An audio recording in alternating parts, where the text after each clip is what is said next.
आतापर्यंत आपण गेल्या 2 भागात चर्चा केल्याप्रमाणे आयटी क्षेत्रात जर करिअर करायचं असेल तर किंवा आपल्या आयटी या क्षेत्रात आपली ओळख निर्माण करायची असेल तर काय शिकायला पाहिजे, कसं शिकायला पाहिजे याच्याविषयी आपण बोललो. या भागामध्ये विशेषतः विद्यार्थ्यांना आपलं प्रोजेक्ट कसं करायचं, कोणचं करायचं याच्याविषयी कानेटकर सर मार्गदर्शन करणार आहेत. तर मला वाटतं सर्वात पहिला प्रश्न मी हा विचारेन सर तुम्हाला की प्रोजेक्ट कसं करायचं, कशी सुरुवात करायची.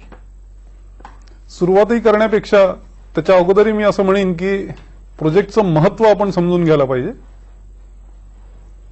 जर तुम्ही मला विचाराल तर मी असं म्हणेन की कुठल्याही एका डिग्री प्रोग्रामचे जे अनेक विषय विद्यापीठात आपण शिकतो ते सगळे विषय समजा तराजूचा एका पडद्यात ठेवले आणि प्रोजेक्टला दुसऱ्या पडद्यात ठेवला तर दोघांचं वजन हे सारखं राहणार आहे. म्हणजे प्रोजेक्टचं महत्त्व तितकं आहे जितकं बाकी सगळे विषय मिळून तयार होतील तितकं महत्त्व प्रोजेक्टचं आहे. तर प्रोजेक्ट हे चांगलं असलंच पाहिजे. कारण बाकी सगळे विषय तर विद्यार्थ्यांनी नेमून दिलेले आहे की हे विषय तुम्हाला ही डिग्री मिळवण्याकरता करावे लागणार आहेत. त्यात तुम्हाला चॉईस नाही आहे. 2-4 एक इलेक्टिव्ह सब्जेक्ट असू शकतात फायनल इयरमध्ये, पण बाकी तर सगळे विषय विद्यापीठांनी जे सांगितले तेच करणं भाग आहे. अर्थात त्यांनी ते बरीच चर्चा केल्यानंतर सगळ्यांचे ओपिनियन्स, एक्सपिरियन्सेस हे घेतल्यानंतर ते विषय ठरवलेले असतात. असं कोणी रॅन्डमली कुठलंही काही ठरवतं असं होत नाही. तर ते सगळे विषय तर प्रत्येक विद्यार्थ्याला करावेच लागतात. पण प्रोजेक्ट हा एक विषय असा आहे ज्याच्यात त्याला त्याच्या मनाच्या इच्छेप्रमाणे काही करता येतं. तर जी काही भरारी त्याला मारायची असते ही तो प्रोजेक्ट या विषयाद्वारे नक्की करू शकतो. आणि बरेचदा काय होतं की प्रोजेक्टला एक असा मार्क्सचा एक असा ब्लॉक असा समजला जातो. बऱ्याचशा कोर्सेसमध्ये तुम्ही बघाल की 200 मार्काचं प्रोजेक्ट असतं किंवा 300-350 मार्कांपर्यंत सुद्धा प्रोजेक्ट असतं. तर बरेच लोक त्याच्याकडे असं बघतात की याच्यात मला अपॉर्च्युनिटी आहे जास्त स्कोअर करण्याची. ते अपॉर्च्युनिटी जरूर आहे, पण प्रोजेक्टला आपण मार्कांच्या याच्यात बांधून ठेवायला नको. आणि प्रोजेक्ट ही एक आपल्याला मिळालेली एक संधी आहे ज्या माध्यमाच्या द्वारे आपण जे काही शिकलो आतापर्यंत आणि आपली जी काही कॅपेबिलिटी तयार झालेली आहे त्याचं आपण एक खरोखर असं एक चित्र निर्माण करू शकतो जर आपण चांगलं प्रोजेक्ट सादर करू शकलो तर प्रोजेक्टचं महत्त्व आहे. आणि प्रोजेक्ट चांगल्या प्रकारे मार्कांकडे फारसं लक्ष न देता आपल्या इच्छेप्रमाणे चांगला काहीतरी कार्यक्रम राबवण्याचा त्याच्यात प्रयत्न करायला पाहिजे. सर्वात पहिल्यांदा तर आयडिया यायला पाहिजे आणि ती आयडिया कशी आहे याच्यावर पुढचं बरंचसं काही अवलंबून असतं. पण आजकाल जे मुलांचे प्रोजेक्ट्स मुलं जे करतात आयटी या क्षेत्रात ते पाहिलं की असं वाटतं की पुष्कळदा त्याच्यामध्ये त्यांना जरा कल्पनांची कमतरता आहे. म्हणजे असं का आणि कोणते प्रोजेक्ट्स म्हणजे त्यांनी करायला नको जे खूप जुने झाले आहेत किंवा गुळगुळीत झालेले आहेत असे विषय कोणते. आता बऱ्याचशा विद्यापीठांमध्ये तुमच्या लक्षात येईल की तेच ते प्रोजेक्ट दर 2-3 वर्षांनी परत केले जातात. विद्यापीठाचं ऍडमिनिस्ट्रेशन हा एक अतिशय प्रिय असा प्रोजेक्टचा विषय आहे. इतक्यांना ऍडमिनिस्ट्रेशन करतात तरी असं लक्षात येतं की त्यांनी जी तयार केलेली सिस्टम आहे किंवा त्यांनी जी तयार केलेलं सॉफ्टवेअर आहे ते शेवटी विद्यापीठ वापरत नाहीच आहे. म्हणजे ते फक्त प्रोजेक्ट पुरतच त्याचा उपयोग त्या विद्यार्थ्याला झाला, त्याचं पुढे काहीच नाही झालं. बरोबर. त्यांनी एक आपला थिसिस तयार केला, प्रोग्राम तयार केला, तो टाईप केला, विद्यापीठाला सबमिट केला आणि तो विद्यापीठाच्या लायब्ररीतल्या कुठल्या तरी रकान्यात जाऊन बसलाय आणि त्याच्यावरची धूळ सुद्धा पुसायला कोणाला आता वेळ उरलेला नाही. ते याचं इंडिकेटर आहे की ते प्रोजेक्ट तेवढं चांगलं नव्हतंच. म्हणजे प्रॅक्टिकॅलिटी त्या प्रोजेक्टमध्ये नव्हती. एक नुसता एक एफर्ट म्हणून तुम्ही जरी त्याला अप्रिशिएट केलं तरी ते लोकांनी वापरलं पाहिजे. कुठलं प्रोजेक्ट चांगलं आहे असं जर मला कोणी विचारलं तर मी सांगेन की दुसऱ्या कोणीतरी त्याच्यात जर इंटरेस्ट घेतला की तू काय केलं आहे किंवा तू केलेलं काम आहे त्याला मी पुढे कसं नेऊ शकतो असं जर काही त्या प्रोजेक्टबद्दल झालं तर ते एक चांगलं प्रोजेक्ट आहे. नाहीतर काय होतं की payroll processing system, examination processing system, admission system हे प्रोजेक्ट अनेक वर्ष अनेक लोकांनी केले पण त्याचं पुढे काहीच फलित झालेलं नाही. आणि काही ठिकाणी तर इतकी पॅथेटिक सिच्युएशन आहे असं मी तुम्हाला सांगतो की लोक म्हणतात की मी सी लँग्वेजमध्ये प्रोजेक्ट केला किंवा मी C++ मध्ये प्रोजेक्ट केला किंवा मी ओरॅकलमध्ये प्रोजेक्ट केला. हे विसरूनच जातात की कुठली लँग्वेज तुम्ही वापरली आहे हे महत्वाचं नाहीच आहे. तुम्ही असं म्हणता का की मी अप्लाइड मेकॅनिक्सचा प्रॉब्लेम कॅसिओ कॅल्क्युलेटरने सॉल्व्ह केला किंवा सिटीजन कॅल्क्युलेटरने सॉल्व्ह केला, बरोबर, त्याला काहीच अर्थ नाही ना. तुम्ही प्रॉब्लेम काय सॉल्व्ह केला हे जास्त महत्वाचं आहे. बरोबर. तुम्ही ते सॉल्व्ह करण्याकरता कॅल्क्युलेटर कुठला वापरता हे अगदी दुय्यम दर्जाचं आहे. अच्छा, तुम्ही कुठलाही कॅल्क्युलेटर वापरा, तो काही प्रश्न नाही. तसंच प्रोजेक्टचं आहे की तुम्ही तुमची लँग्वेज आणि टूल्स आणि टेक्निक्स वापरून काय तयार केलं हे सगळ्यात महत्वाचं. तुम्ही ते जावा लँग्वेज मधनं केलंय किंवा सी लँग्वेज मधनं केलंय किंवा C++ मधनं केलंय, तुम्ही व्हिज्युअल स्टुडिओ .NET वापरलाय की तुम्ही नेटबीन्स वापरलाय, याच्याप्रमाणे ठरत नाही तुमचं प्रोजेक्ट किती चांगलं आहे. टूल खूप ऍडव्हान्स असेल हो, पण ते ऍडव्हान्स टूल वापरून तुम्ही काय केलं बरोबर, हे सगळ्यात शेवटी महत्वाचं असतं. बरोबर. कुठला प्रॉब्लेम तुम्ही सॉल्व्ह केला हे सगळ्यात महत्वाची गोष्ट प्रोजेक्टमधली.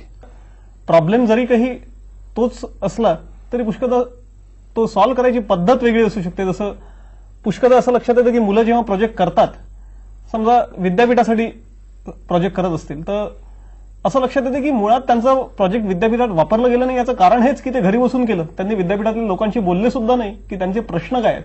तर प्रश्न समजून घेणं मला वाटतं एक महत्त्वाची बाब असू शकते. प्रोजेक्ट करत असताना सगळ्यात पहिली पायरी जी असते ती रिक्वायरमेंट गॅदरिंग ज्याला म्हणतात, की काय समोरच्या माणसाची काय रिक्वायरमेंट आहे, म्हणजे मी ऑटोमेट काय करू. बरोबर, मला जर त्याला काय करून घ्यायचं हेच कळलं नाही तर मी ते करूच शकणार नाही. बरेचदा असं सुद्धा होतं की आपण रिक्वायरमेंट मागायला जातो, पण जो सांगणारा असतो त्याला सुद्धा स्वतःच्या रिक्वायरमेंट्स पूर्णपणे माहीत नसतात. बरोबर. पण मग त्याला आपल्याला बोलतं करावं लागतं, त्याला विचारावं लागतं की अरे बाबा तू हे काम करतो, तू याच्यातलं सगळ्यात कंटाळवाणं काम तुझं कुठलं आहे. मग तू सांगतो हे याला मला भरपूर वेळ लागतो आणि मी याची टाळमटाळ करतो. मग आपण विचार करायला पाहिजे की हे जे काम आहे हे जर मशीनच्या द्वारे किंवा सॉफ्टवेअरच्या द्वारे आपल्याला त्याला करून देता आलं तर त्याचं आयुष्य नक्कीच जास्त चांगलं होईल. तर असे कुठले प्रॉब्लेम्स आहेत, त्याचे रोजच्या कामातले कुठले प्रॉब्लेम्स आहे. कारण बऱ्याचशा जॉब्समध्ये असं असतं की रिपिटेटिव्ह गोष्टींवरच एक एम्प्लॉई काम करत असतो. बरोबर. त्याला नंतर मग कंटाळवाण्या व्हायला लागतात, मग त्याची टाळमटाळ व्हायला लागते, मग सगळं ओव्हरऑल सिस्टम सफर होते त्याच्यामुळे. अच्छा. तर अशा कुठल्या गोष्टी आहे की ज्या कामासाठी सिस्टमचा वापर करू शकतो. एक साधं उदाहरण देतो की विद्यापीठात विद्यार्थ्यांनी फी भरली की एक रिसिट त्याला फाडून द्यावी लागते. तर अशा अनेक कम्प्युटर सिस्टम्स आहे, अशा अनेक कम्प्युटर सॉफ्टवेअर आहे ज्यात तो रिसिट नंबर जो आहे तो त्याला हाताने टाईप करावा लागतो. आता तुम्ही मला सांगा की समजा 1201 हा रिसिट नंबर फाटला तर दुसरी पुढची रिसिट कुठली येणार आहे? 1202च येणार आहे. बरोबर. त्याच्यात काही रॉकेट सायन्स नाही, अगदी एक कॉमन सेन्स आहे. पण ही सुद्धा सोय सॉफ्टवेअरमध्ये केलेली नसते, त्याला ते ऍक्च्युअली टाईप करावं लागतं. म्हणजे त्याचा प्रॉडक्टिव्ह वेळ उगीच फालतू कारणांमध्ये जातो. बरोबर. तसं समजा विद्यापीठाला अप्रूव्ह करायचे असतील स्टुडंट्स, एका परीक्षेसाठी समजा 100 विद्यार्थी बसणार आहे, त्यांना अप्रूव्ह करायचे बाबा याचं सगळं बरोबर आहे, याला परीक्षेला बसायला परवानगी देण्यात यावी.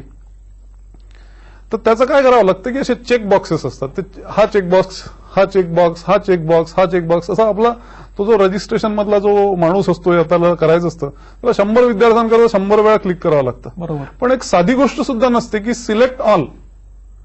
तर सिलेक्ट ऑल केल्याबरोबर सगळे आपोआप सिलेक्ट व्हायला पाहिजे ना. बरोबर. तर हा युजर इंटरफेस जो आहे, हा युजर इंटरफेस अतिशय चांगल्या पद्धतीने व्हायला पाहिजे कुठल्याही प्रोजेक्टमध्ये.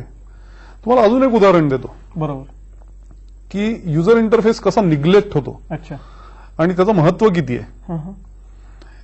एकदा एक कम्प्युटर प्रोफेशनल असतो, त्या कम्प्युटर प्रोफेशनलला घरून फोन येतो आईचा त्याच्या की अरे बाबा घरचा कम्प्युटर मी चालू केलेला आहे, तो मला आता बंद करता येत नाही, मी काय करू. तर हा कम्प्युटर प्रोफेशनल सांगतो तो आई असं कर, तू स्टार्ट बटनवर क्लिक कर. तर ती म्हणते अरे मला स्टार्ट नाही करायचंय, मला बंद करायचंय मशीन.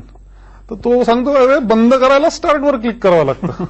म्हणजे मायक्रोसॉफ्ट सारखी एवढी मोठी कंपनी सुद्धा कम्प्युटर बंद करण्याकरता स्टार्टवर क्लिक करायला लावते. म्हणजे युजर इंटरफेस जो आहे तो एवढ्या मोठ्या कंपनीकडनं सुद्धा निग्लेक्ट होऊ शकतो. की एका साध्या माणसाला कम्प्युटर बंद कसा करावा हे असं कोणी इमॅजिन नाही करत ना. पंखा बंद करायचा म्हणजे काय, बटन बंद करायचं. मग कम्प्युटर बंद करायचं म्हणजे काय, स्टार्टवर तर नाही क्लिक करणार ना, तर तुम्ही स्टॉप कुठेतरी बटन असायला पाहिजे होतं. पण ते नाही. आज जग सगळं 95% जग विंडोज ऑपरेटिंग सिस्टम वापरतं. तर ते लोक सुद्धा कम्प्युटर बंद करताना स्टार्ट या बटनवर क्लिक करूनच बंद करतात. तर अशा छोट्या छोट्या गोष्टी असतात युजर इंटरफेसमध्ये ज्याच्याकडे अगदी मायन्युटली बघून तुम्ही तयार करायला पाहिजे की हे वापरायला कसं सोपं होणार आहे. बरोबर. कारण शेवटी कम्प्युटिंगचा गाभा हा आहे की तुमचं लाईफ चांगलं इम्प्रूव्ह व्हायला पाहिजे ना त्याच्या थ्रू. तर असे कोणते विषय आहेत आजच्या जमान्यामध्ये की जे मुलांनी कन्सिडर करायला हवे आणि ज्याच्यामुळे त्यांच्या करिअरला सुद्धा मदत होईल आणि शिवाय त्यांच्या क्रिएटिव्हिटीला सुद्धा वाट मिळेल? अनेक असे विषय असू शकतात. जसं तुम्हाला जर उदाहरण द्यायचं झालं तर आज दहशतवाद जिकडे तिकडे फोफावतो आपण पाहतो. समजा कुठे असा एक बॉम्ब दिसला बा कोणाला, कोणी रिपोर्टही केला, तर तुम्ही बघितलं असेल असं की गणवेश वगैरे परिधान करून कोणीतरी जातं आणि मग तो ते बॉम्ब विझवण्याचा म्हणा किंवा डिफ्यूज करण्याचा प्रयत्न करतो. बाकी सगळे गंमत बघत असतात, पण तुम्ही थोडासा विचार करून बघा की ज्यांनी तो पेहराव घातलेला आहे आणि तो जो बॉम्बच्या जवळ जातोय त्याच्या मनात काय होत असेल. बरोबर. आणि हे सगळं करायची गरज नाही ना. आज रोबोटिक्स इतकं प्रगत शास्त्र झालेलं आहे. तुम्ही एक असा बॉम्ब डिफ्युजिंग रोबोट तयार करू शकता ना की जो जाईल व बॉम्ब डिफ्यूज करून येईल. काही फार वाईट झालंच तर तो रोबोट जाईल, माणूस तर वाचेल ना. तर ही एक सिंपल आयडिया आहे. ही कोणीतरी जर उचलून तरी ते करणं सहज शक्य आहे. आजची टेक्नॉलॉजी इतकी प्रगत नक्की झालेली आहे की एक बॉम्ब डिस्पोजल रोबोट आपण तयार करू शकतो. जर रोबोटच्या थ्रू वेल्डिंग करता येतं, कॉम्प्लिकेटेड सर्जरीचे ऑपरेशन्स करता येतात, तर बॉम्ब डिस्पोजल करणं सहज शक्य आहे. फक्त कोणीतरी विचार केला पाहिजे आणि ते घडवून आणलं पाहिजे. बरोबर. आणि अशा आयडियाज स्टुडंट्स अगदी सहज ट्राय करू शकतात. अच्छा. दुसरं आपण बघतो आजकाल बरेच असे टॉक शोज म्हणा किंवा रियालिटी शोज होतात किंवा म्युझिकचे शोज होतात. इतक्यातच लिटिल चॅम्प्स आपण सगळ्यांनी बघितलं महाराष्ट्रभर. बरोबर. त्याच्यात जेव्हा तो जो गाणारा व्यक्ती असतो त्याला सांगण्यात येतं तू छान परफॉर्म कर, नुसतं गाणं नको म्हणून परफॉर्मन्स तुझा छान व्हायला पाहिजे. मग तो आपला स्टेजवर इकडे जातो तिकडे जातो, असे हात करतो तसे हात करतो, गाणं म्हणतो. तर ते करत असताना त्याच्यावरचा जो फोकस केलेला बीम असतो, लाईट असतो, तो एक मॅन्युअली तो जसा जसा जातो तसा तसा पुढे जातो. कधी असंही लक्षात येते की अरे लाईट थोडा पुढे चालला गेला आणि हा मागे राहिला, किंवा तो मुलगा पुढे चालला गेला, लाईट मागे राहिला. बरोबर. हे सुद्धा ऑटोमेट करता येतं ना. मोशन सेन्सर्स नावाची एक गोष्ट असते एम्बेडेड सिस्टममध्ये, ती जर वापरली तर तो माणूस जसा जसा फॉलो होईल तसा तसा त्याच्या मागे बीम जाईल. तो जर परत फिरला तर तो बीम सुद्धा परत फिरेल. हे अजून एक एम्बेडेड सिस्टमचा अतिशय उत्कृष्ट आणि उपयुक्त असा प्रोजेक्ट ठरू शकतो. कारण अनेक लाईव्ह शोज होतात, त्या लाईव्ह शोजमध्ये याचा वापर होऊ शकतो. अच्छा. तसंच त्याच्यात लाइटिंग सिस्टम जी असते ती सुद्धा प्रोग्रामेबल करू शकता ना तुम्ही. अच्छा. ते सुद्धा एक एम्बेडेड सिस्टमचं प्रोजेक्ट आहे. रोजच्या जीवनात तर तुम्ही बघितलं तर तुम्हाला असे अनेक विषय सापडतील की जे सहजगत्या तुम्ही सॉल्व्ह करू शकता सॉफ्टवेअरच्या द्वारे.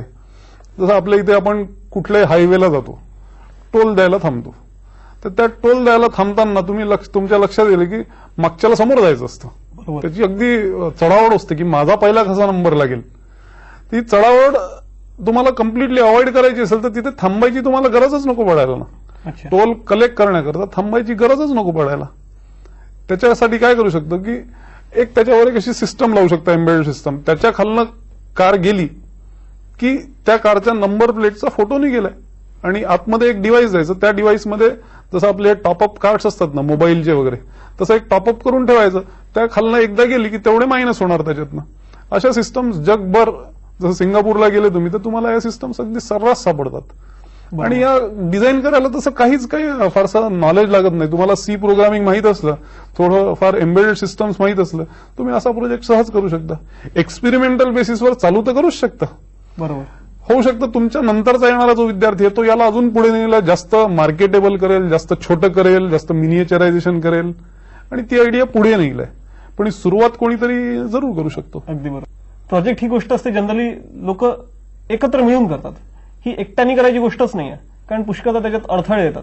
अडथळे आले की जर एकापेक्षा दोघं बरं असं आपण म्हणतो, तसं जास्त लोक असले तर प्रॉब्लेम सुटतात आणि प्रोजेक्ट सक्सेसफुल होण्याचे चान्सेस वाढतात. तर ते कसं काय घडवून आणायचं त्याच्याविषयी काही तुम्ही सांगू शकाल का? सगळ्यात आधी तर जसं एखादा प्रोजेक्ट एखाद्या सॉफ्टवेअर कंपनीला करायला आला तर तो मॅनेजर काय करतो तिथला, सगळ्यात आधी तो प्रॉब्लेम काय आहे तो समजावून घेतो. त्याच्यानंतर या प्रॉब्लेमवर काम करण्याकरता आपल्या कंपनीत कोण कोण लोक आहेत त्यांना जमा करतो. म्हणजे सगळ्यात आधी कुठल्याही प्रोजेक्टची सुरुवात होते टीम तयार करण्यापासून. तर आधी टीम तयार केली पाहिजे. तसंच विद्यार्थी जेव्हा प्रोजेक्ट करतात त्यांनी सुद्धा एक टीम तयार केली पाहिजे, किंवा आपल्याशी कम्पॅटिबल कोण आहे, आपलं नॉलेज लेवल, आपली वेव्हलेंथ याच्याशी जमणारं कोण आहे, असं एक 4 ते 5 जणांचा एक ग्रुप तयार करायला पाहिजे. तो ग्रुप तयार केल्यानंतर बोलायला पाहिजे लोकांशी की काय प्रॉब्लेम्स असू शकतात आणि ते प्रॉब्लेम्स आयडेंटिफाय करायची की बाबा याच्यातला इंटरेस्टिंग कुठला वाटतो. मग तो एकदा आयडेंटिफाय झाल्यानंतर ते प्रॉब्लेमचं पूर्ण एक डॉक्युमेंट तयार करायला पाहिजे की हा प्रॉब्लेम काय आहे, हा सोडवला कसा जाणार आहे. बरोबर. आणि नंतर त्याचा प्रश्न येतो की याच्यासाठी मी टूल्स, टेक्नॉलॉजीज आणि लँग्वेज कुठला वापरणार. बरेचदा लोक उलटीकडनं सुरुवात करतात की मला लँग्वेज येते ही, मला टूल येत आहे, आता मी कुठलं प्रोजेक्ट करू. बरोबर. असं नसतं. कुठला प्रॉब्लेम सॉल्व्ह करणार आहे त्याकरता लागणारं जी कुठलं टूल असेल, त्या करणारा लागणारी जी कुठली लँग्वेज असेल ती मी आत्मसात करीन आणि तो प्रॉब्लेम सॉल्व्ह करीन. हा जास्त संयुक्तिक अप्रोच आहे. तर एकदा हे ठरलं की तुमची टीम ठरली, तुमचा प्रॉब्लेम ठरला, तुम्ही तो कसा सोडवणार याची एक थोडासा आराखडा ठरला, त्याच्यानंतर तो ऍक्च्युअली डिवाइड करायला पाहिजे की बाबा हे काम मी करीन, हे काम तू करशील, हे काम तू करशील. आणि हे सगळं एका सॉफ्टवेअर डेव्हलपमेंट लाईफ सायकल नावाची एक सॉफ्टवेअर डेव्हलप करण्याची पद्धती आहे, त्याच्यामध्ये टाकून हे सगळं प्रोजेक्ट पूर्ण तयार करायला पाहिजे. हे करत असताना अशा अनेक ओपन सोर्स सॉफ्टवेअरमध्ये सिस्टम्स आहे की ज्याच्यात तुम्ही रिपोर्ट करू शकता की माझं एवढं झालेलं आहे, हे मी इथे ठेवलेलं आहे, ते तिथून घेऊन अजून पुढे कोणी त्याचं काही करू शकतं. ते एक असं इंटिग्रेटेड अप्रोच आपण घेऊ शकतो. नाही तर बरेचदा काय होतं की अर्ध्यापर्यंत प्रोजेक्ट जातं, कोणाचा तरी कम्प्युटर क्रॅश होतो आणि मग बाकीच्यांचं काम अडून बसतं किंवा आता काय करायचं, आता परत पहिल्यापासून सुरुवात करायची का. तर सॉफ्टवेअर डेव्हलपमेंट बरंच मॅच्युअर लेवलला पोहोचलेलं आहे इंडस्ट्रीमध्ये. जर तुम्ही बघाल तर स्टुडंटनी सुद्धा ते आत्तापासूनच आत्मसात करून त्याप्रमाणे सॉफ्टवेअर डेव्हलप करण्याची जी पद्धत आहे ती अंगीकारली पाहिजे. पण हे सगळं वेगवेगळे टूल्स वापरणं, जसं तुम्ही व्हर्जन कंट्रोल सॉफ्टवेअर म्हणाले किंवा बग रिपोर्टिंग सॉफ्टवेअर, हे सगळं वापरणं स्टुडंटना सहज शक्य आहे का? अगदी सहज शक्य आहे. आणि ते ओपन सोर्स सॉफ्टवेअरमध्ये त्याचे अनेक चांगले एक्झाम्पल्स आहेत, डॉक्युमेंट्स आहे. फक्त ते इंटरनेटला त्या साईटला व्हिजिट करून ते डाउनलोड करून वाचणं हे मात्र ज्याचं त्याला करावं लागतं. अच्छा. अनफॉर्च्युनेटली बरेचसे लोक जेव्हा इंटरनेटवर काम करतात तेव्हा त्यांचा मॅक्झिमम वेळ ऑर्कुट या साईटवर जातो. बरोबर. जिथे संयुक्तिक मला असं वाटतं की काहीच होत नाही, टाइमपास नक्की होतो, पण त्यातनं तुम्हाला मिळतं काय? सरते शेवटी एका स्टुडंटला किंवा एका विद्यार्थ्याला मला नाही वाटत काय फारसं मिळतं. अच्छा. पण चांगल्या साईट्सवर जर तुम्ही गेल्या, चांगल्या गोष्टी बघितल्या, त्या कशा इम्प्लिमेंट केल्या, त्याच्याकडे लक्ष दिलं तर त्या तुम्हाला प्रोजेक्टमध्ये नक्कीच उपयोगी ठरू शकतील. बरोबर. आणि दुसरा एक कल बघितला गेला आजकाल, म्हणजे की आपल्याकडे जसं इलेक्ट्रिसिटीचा प्रॉब्लेम आहे, आपल्याकडे इतर इंटरनेट कनेक्टिव्हिटीचा प्रॉब्लेम आहे, तर पुष्कळ कॉलेजेसमधल्या रिसोर्सेस आणि फॅसिलिटीजचा प्रॉब्लेम आहे. तर स्टुडंट्स जेव्हा इंटरव्ह्यूमध्ये येतात आणि सांगतात की आम्ही हे प्रोजेक्ट केलं, तेव्हा सांगतात की नाही माझं सगळं तसं झालं असतं, पण तर ही जी म्हणजे कारणमीमांसा देण्याची जी वृत्ती आहे त्याच्याविषयी तुमचं काय मत आहे? मला तर असं वाटतं की नुसतं रिसोर्सेसला ब्लेम करून काहीच होत नाही. अच्छा. रिसोर्सेस कमी जरूर आहे, म्हणजे या देशाला रिसोर्सेस किंवा इन्फ्रास्ट्रक्चर वाढवणं हे अगदी गरजेचं आहे. पण म्हणून ते जोपर्यंत होत नाही तोपर्यंत आपण हातावर हात धरून बसून राहू असं म्हटलं तर मग कधीच आपला प्रोग्रेस होणार नाही. बरोबर. त्याच्यामुळे जे काही अवेलेबल आहे त्याच्यात मी काय बेस्ट करू शकतो हे बघायला पाहिजे आणि ते करायचा प्रयत्न करायला पाहिजे. अच्छा. म्हणजे जे नाही आहे त्याच्यापेक्षा जे आहे त्याच्याकडे जास्त लक्ष केंद्रित करायला पाहिजे. आणि मला असं वाटतं की प्रोजेक्ट एकदा तयार झालं की पुष्कळदा मुलांना, विशेष करून ग्रामीण भागातल्या मुलांना हा प्रश्न येतो की आता हे मी केलंय, चांगली गोष्ट तर केली आहे, एक तर याचा वापर हवा असं त्यांना वाटत असतं, आणि दुसरं हे मी लोकांना सांगू कसं, तर ते कसं करायचं म्हणजे, आणि त्याच्यासाठी काही मार्ग आहेत का? म्हणजे त्याच्यासाठी सगळ्यात आधी तर तुम्ही ब्लॉग तयार करू शकता. म्हणजे जसं एक टीम तयार झाली की त्यांनी स्वतःचा एक ब्लॉग तयार करावा. ब्लॉग म्हणजे वेबवर असलेला तुमचा लॉग. लॉग म्हणजे तुम्ही काय काय करता आहे, कुठल्या दिवशी काय केलं, कुठल्या दिवशी काय केलं, कुठल्या दिवशी काय केलं, याचा पूर्ण सविस्तर एक 6 महिन्यानंतर तुम्हाला आराखडा पाहायचा असेल की मी कुठून सुरुवात केली आणि कुठपर्यंत आलो, तर त्याची जशी आपण म्हणतो ना की प्रत्येक जण एक पर्सनल डायरी ठेवू शकतो, अच्छा, तशी डायरी ठेवण्यापेक्षा पब्लिकली अवेलेबल हा एक वेब ब्लॉग नावाचा प्रकार आहे. त्याच्यावर तुम्ही ही सगळी माहिती ठेवू शकता. बरोबर. प्रत्येक डेव्हलपमेंट टीम जी असते, जसं मायक्रोसॉफ्टमध्ये व्हिज्युअल C++ ची टीम आहे, तर व्हिज्युअल C++ चा एक ब्लॉग आहे. मायक्रोसॉफ्ट ऑफिस डेव्हलपमेंटची जी टीम आहे त्यांचा एक ब्लॉग आहे. त्याच्यावर ते जे काम करतात आहे त्याच्याबद्दलची माहिती ठेवत असतात. त्याप्रमाणे या टीम मेंबर्सनी सुद्धा एक ब्लॉग तयार करावा. त्याला 2 नवे पैसे सुद्धा लागत नाही. अच्छा. blogspot.com वर जायचं, तिथे रजिस्टर करायचं आणि स्वतःचा ब्लॉग सुरू करायचा. अतिशय सोपी गोष्ट आहे ही. तर हे प्रत्येक टीमनी केलेलं असलं पाहिजे. बरोबर. त्यांनी एक हे होतं की तुमच्या कामाला काहीतरी सुसूत्रता येते. बरोबर. तुम्ही कुठल्या डायरेक्शननी जात आहेत ते ठरतं. त्याचप्रमाणे जर हे पब्लिकली अवेलेबल असेल तर इतके लोक तुम्हाला मदत करायला तयार असतात किंवा हे तुमचं चुकतंय, हे तुम्ही असं करून बघा, किंवा हे मी आधी ऑलरेडी केलेलं आहे, हा या मार्गाने ते होत नाही, या मार्गाने हे होतं. असे रेस्पॉन्सेस सुद्धा तुम्ही जे काम करता त्याच्याबद्दल लोक देत असतात. त्यांनी सुद्धा तुमच्या प्रोजेक्टला मदत होते. म्हणजे अनेक लोक जे तुमच्या जॉग्राफीमध्ये सुद्धा नाही आहे ते लोक सुद्धा तुम्हाला मदत करायला तयार असतात आणि या मदतीनेच शेवटी प्रोजेक्ट पुढे जात असतं.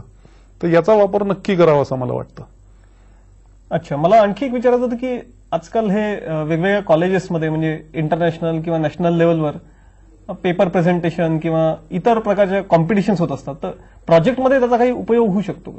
जरूर होऊ शकतो, कारण शेवटी तुम्ही जे काही करता ते तुम्हाला प्रेझेंट करता यायला पाहिजे आणि या कॉम्पिटिशनमध्ये तुम्हाला तुमचं काय काम केलं आहे हे प्रेझेंटेशन करण्याची संधी मिळते. अच्छा. आणि ती संधी फक्त तुमच्या रिजन करता मर्यादित असायची गरज नाही आहे. आज वर्ल्ड वाईड अशा कॉम्पिटिशन्स अवेलेबल आहे. गुगल अशी एक कॉम्पिटिशन घेतं, मायक्रोसॉफ्ट अशी एक कॉम्पिटिशन घेतं. जसं मायक्रोसॉफ्टची जर एक वेबसाईट आहे, तुम्ही जर बघाल www.imaginecup.com. अच्छा. त्या imaginecup.com या वेबसाईटवर तुम्हाला एक विषय दिलेला असतो की कम्युनिटी लिव्हिंग म्हणा किंवा प्राण्यांबद्दलची तुमची काय आत्मीयता आहे, त्यांना कसं तुम्ही सेव्ह करू शकाल याच्याबद्दल असा एक कुठला तरी थीम तयार करतात आणि त्या थीमवर जगात 200 टीम्स वेगवेगळ्या ठिकाणच्या पार्टिसिपेट करतात. अच्छा. आणि असेच 50 जजेस असतात, वेगवेगळ्या ठिकाणचे जजेस असतात. ते जजेस त्या 200 प्रोजेक्ट्सला जज करत असतात. बरोबर. त्याचा सुद्धा एक ब्लॉक तयार होतो प्रत्येक टीमचा आणि त्याच्यानंतर त्याच्यातनं 200 पैकी एक शेवटच्या 30 टीम्स निवडल्या जातात आणि त्या 30 टीम्सला हार्डवेअर आणि सॉफ्टवेअर प्रोव्हाइड केलं जातं मायक्रोसॉफ्टद्वारे. मग तुम्ही तो प्रोजेक्ट करायचा आणि तो प्रोजेक्ट प्रेझेंट करायला तुम्हाला त्यावर्षी वेगवेगळ्या देशांमध्ये ते बोलवतात. जसं मागच्या वर्षी पॅरिसला होतं, त्याच्या आधी सिओलला होतं. तर तिथे जायचं असतं आणि तिथे तुम्हाला तुमचं काम प्रेझेंट करण्याची संधी मिळते. त्याचा फायदा खूप होतो. एक तर तुम्हाला जग काय करतं ते कळतं. म्हणजे तुमची कॉम्पिटिशन शेवटी फक्त तुमच्या बाजूच्या मुलाशी नाही आहे, तिथं अगदीच छोटीशी कॉम्पिटिशन आहे. तुमची कॉम्पिटिशन जगातला कुठलाही तुमच्या समवयीन जो विद्यार्थी आहे त्याच्याशी तुमची कॉम्पिटिशन आहे. कारण आता ग्लोबलायझेशनचं युग आहे, तर ग्लोबलायझेशनचे फायदे आपण नक्की घेतलेले आहेत, पण ग्लोबलायझेशन मधली कॉम्पिटिशन पण आता आपण हळूहळू फेस करायला लागू.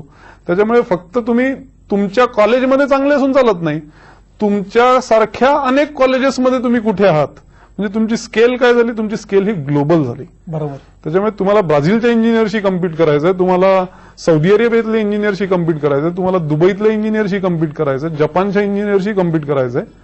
तुमच्या कॉलेजपुरती तुमची कॉम्पिटिशन आता मर्यादितच नाही राहिली. तर त्या दृष्टीने जर तुम्ही प्रोजेक्ट तयार केलं तर तुम्ही एक चांगली लेवल अचीव्ह करू शकाल असं मला वाटतं. तर या विषयावर मला वाटतं आपण बरीच सविस्तर चर्चा केली आहे. हा भाग आपण इथेच संपवू. नमस्कार.